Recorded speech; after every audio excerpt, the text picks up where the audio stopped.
And hello everybody, welcome back to the channel. Before we do get into today's video, make sure you do drop a like on this video and subscribe to the channel for more Celtic content. So there's a lot to discuss again in today's video. Of course, we're getting closer and closer now to the transfer deadline day.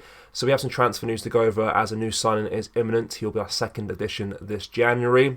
So we'll discuss that in just a second. But we also have been handed a giant blow in our pursuit of the league title, which we'll go through a little bit later on. So let's start with the transfer news, because in the last few hours it has been announced that Celtic are on the cusp of finalising the loan signing of Norwich City forward Idah, with the player currently undergoing a medical in London before his imminent move up north to Glasgow. He of course will become our second signing behind Nicholas Kuhn. This deal is quite bizarrely structured in a way as well, because it's a loan deal with no option to buy the striker at the end of the term, according to Sky Sports. It is an unusual situation, and a lot of fans are not too happy, as they believe the deal does seem rather desperate from Celtic's point of view. Idah's imminent arrival therefore is met with mixed feelings from the fan base. This is really frustrating because it just shows really poor recruitment yet again. We discussed this in the summertime. We were promised a host of great game-changing players to come through the door. Look at who's come through at the summer, who's actually made an impact in this team. You could argue Luis Palma, but even him's been quite inconsistent at times as well. That's one player from like the 10 that we signed. It's ridiculous. And then again, this transfer window, Brendan Rodgers spoke out how we need to improve the squad. We have a lot of injuries so far this season, which has affected our campaign and made the title race even closer than it should be. And we haven't strengthened with any quality whatsoever, really. Nicholas Kuhn obviously could be a good player, who knows? But there's no real names that we are aware of and stuff like that. It's really frustrating.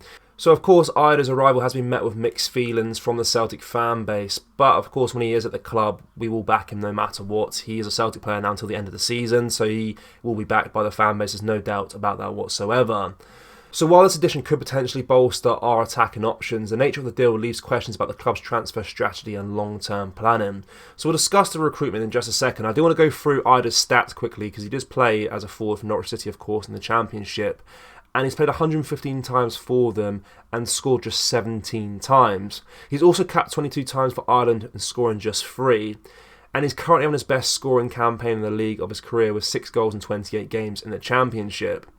So my thoughts is that the loan deal with no buy option isn't as bad as initially thought. It's just an option for us at striker that could help us out if injuries do occur and stuff like that. However, our recruitment needs a complete overhaul. Let's be completely honest here.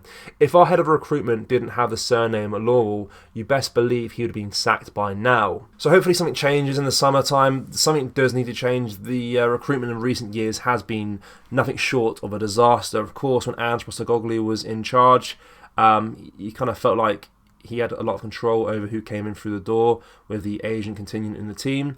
A lot of the players have done very, very well since being at Celtic, but of course a lot haven't done very well as well. With Brendan Rodgers, I do feel like he's in control of quite a lot as well, but I don't think his eye for talent is as good as Ange Postecoglou's, and that's just my personal opinion. So we are really struggling now with recruitment. Of course, the likes of Luis Palma could come to be a great player. Marco Tillia could be a great player. Lagerbilt could do really, really good as well. But right now it is a frustrating scenario, because we do need a lot of more first-team quality in through the door. I do think our starting 11 is the best in the league by a country mile.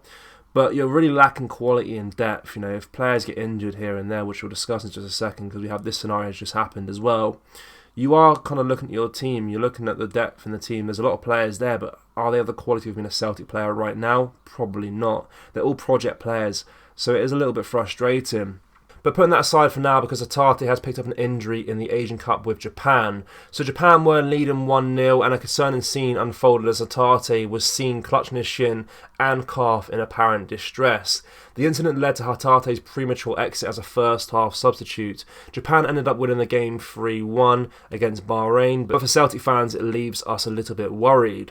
Hatate has struggled with injury recently, having only returned to full fitness shortly before the winter break. And the expectation was high that Hatate could be a pivotal force in our campaign for the latter half of the season.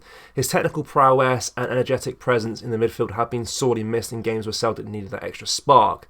This timing of the setback couldn't be more inopportune. Celtic's preparations for the second half of the season hinge significantly on a fully fit squad, and Hatate's potential absence could throw a spanner in the works. So as things stand right now, the extent of Hatate's injury is unknown. The initial reaction to his discomfort suggests a potential muscle strain, which wouldn't be a massive period out on the sidelines. But should Hatate face a lengthy spell on the sidelines, it will undoubtedly test the depth and resilience of the squad.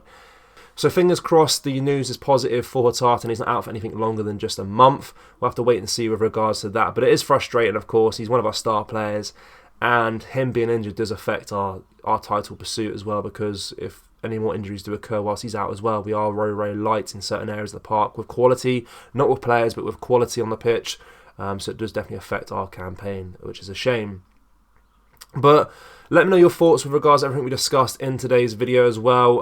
What do you make of the signing of Idah from Norwich City?